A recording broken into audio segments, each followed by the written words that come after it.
जय श्री कृष्णा। राधे राधे। प्रिय दोस्तों, आत्मा जब शरीर छोड़ती है तो मनुष्य को पहले ही पता चल जाता है। ऐसे में वह स्वयं भी हथियार डाल देता है, अन्यथा वह आत्मा को शरीर में बनाए रखने का बहुत प्रयत्न करता है और इसी चक्र में कष्ट झेलता है। अब उसके सामने उसके सारे जीवन की यात्रा चलचित्र की तरह चल रही होती है। उधर आत्मा शरीर से निकलने की तैयारी कर रही होती है, इसलिए शरीर के 5 प्राण एक धनंजय प्राण को छोड़कर शरीर से बाहर निकलना आरंभ कर देते हैं। ये प्राण आत्मा से पहले बाहर निकलकर आत्मा के लिए सूक्ष्म शरीर का निर्माण करते हैं, जो कि शरीर छोड़ने के बाद आत्मा का वाहन होता है। धनंजय प्राण पर सवार होकर आत्मा शरीर से निकलकर इसी सूक्ष्म शरीर में प्रवेश कर जाती है। बहरहाल अभी आत्मा शरीर में ही होती है और दूसरे प्राण शरीर से धीरे धीरे बाहर निकल रहे होते हैं और व्यक्ति को पता चल जाता है। उसे बेचैनी होने लगती है, घबराहट होने लगती है, सारा शरीर फटने लगता है, खून की गति धीमी होने लगती है, सांसें उखड़ने लगती हैं, बाहर के द्वार बंद होने लगते हैं, अर्थात अब चेतना लुप्त होने लगती है और मूर्छा आने लगती है।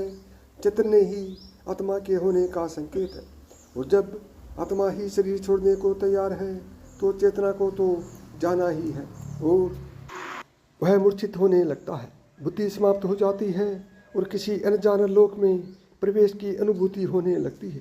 यह चौथा आयाम होता है। फिर मूर्छा आ जाती है और इस आत्मा एक झटके से किसी भी खुली इंद्रिय से बाहर निकल जाती है।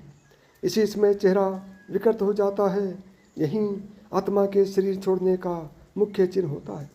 शरीर छोड़ने से पहले केवल कुछ पल के लिए आत्मा अपनी शक्ति से शरीर को 100% सजीव करती है, ताकि उसके लिए निकलने का मार्ग अवरुद्ध ना रहे, और फिर उसी समय आत्मा निकल जाती है और शरीर खाली मकान की तरह निर्जीव रह जाता है।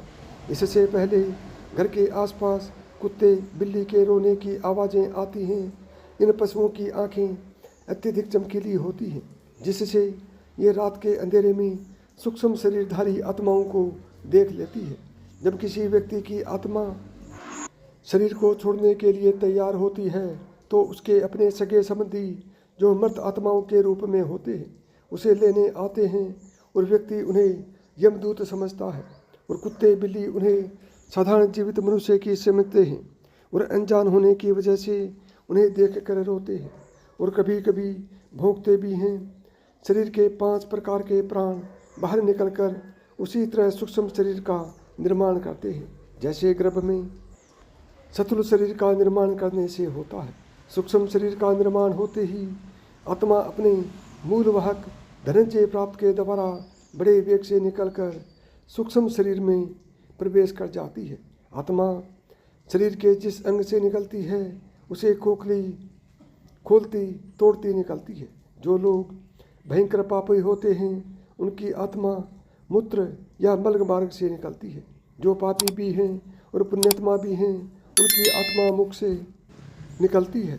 जो पापी कम और पुण्यात्मा अधिक हैं उनकी आत्मा नेत्रों से निकलती है और जो पूर्ण धर्मनिष्ठ हैं, पुण्यात्मा और योगी पुरुष हैं उनकी आत्मा ब्रह्मरंध्र से निकलती है। अब तक शरीर से बाहर सूक्ष्म शरीर का निर्माण हुआ रहता है, लेकिन ये सभी का भी हुआ रहता है जो लोग अपने जीवन में ही मोह माया से मुक्त हो चुके योगी पुरुष हैं। उन्हीं के लिए तुरंत सूक्ष्म शरीर का निर्माण हो पाता है। अन्यथा जो लोग मोह माया से ग्रस्त हैं परंतु बुद्धिमान हैं, ज्ञान विज्ञान अथवा पांडित्य से युक्त हैं, ऐसे लोगों के लिए 10 दिनों में सूक्ष्म शरीर का निर्माण हो पाता है। हिंदू धर्मशास्त्र में 10 गोत्र का श्राद्ध और अंतिम दिन मृतक का श्राद्ध करने का विधान इसलिए है कि 10 दिनों में शरीर के अंगों का निर्माण इस विधान से पूर्ण हो जाए और आत्मा को सूक्ष्म शरीर मिल जाए। ऐसे में जब तक 10 गोत्र का श्राद्ध पूर्ण भी होता और सूक्ष्म शरीर तैयार नहीं हो जाता, आत्मा प्रेत शरीर से निवास करती है। अगर किसी कारणवश ऐसा नहीं हो पाता है तो आत्मा प्रेत योनि में भटकती रहती है। आत्मा के शरीर छोड़ते समय व्यक्ति को पानी की प्यास बहुत लगती है। शरीर से प्राण निकलते समय हृदय सूखता जाता है और इससे ही जलने लगती है। लेकिन कंठ अवरुद्ध होने से पानी पिया नहीं जाता और ऐसी ही स्थिति में आत्मा शरीर छोड़ देती है, प्यास अधूरी रह जाती है। इसलिए अंतिम समय में मुख में गंगा जल डालने का विधान है। इसके बाद आत्मा का अगला पड़ाव होता है शमशान का पीपल। यहीं आत्मा के लिए जमघट बंधा होता है जिसमें पानी होता है। यहाँ प्यासी आत्मा यम धन से पानी पीती है जो उसके लिए अमृत तुल्य होता है। इसी पानी से आत्मा तृप्त का अनुभव करती है। हिंदू धर्मशास्त्रों में विधान है कि मृतक के लिए यह सब करना होता है ताकि उसकी आत्मा को शांति मिले।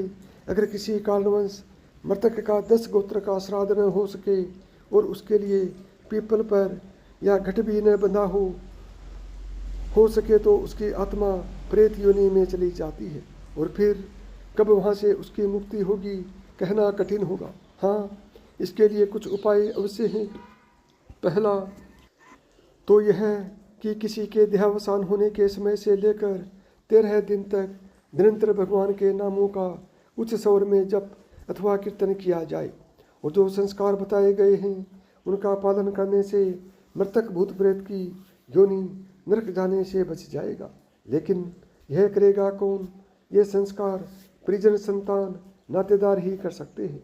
मन के दायरे से बाहर निकलकर सचेत होकर जीवन को झेलने के लिए मन के अधीन होकर यह शरीर बार बार नहीं मिलता।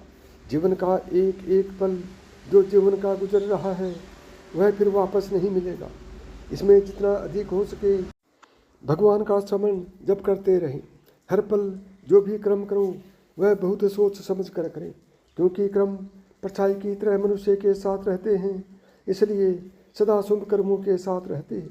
इसलिए सदा शुभ कर्मों को शीतल छाया में रहें। वैसे भी कर्मों की ध्वनि शब्दों की ध्वनि से अधिक ऊंची होती है। अतः सदा कर्म सोच विचार कर करें। जिस प्रकार धनुष में से तीर छूट जाने के बाद वापस नहीं आता, इसलिए जो कर्म आपसे हो गया वह उस पल का कर्म वापस नहीं होता, चाहे अच्छा हो या बुरा।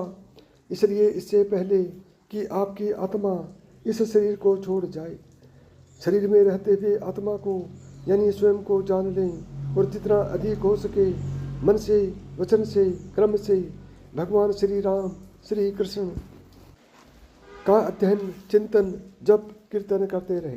तो साथियों, मैं उम्मीद करता हूँ कि मेरी बताई हुई बातें आपको अच्छी तरह से समझ में आ गई होंगी।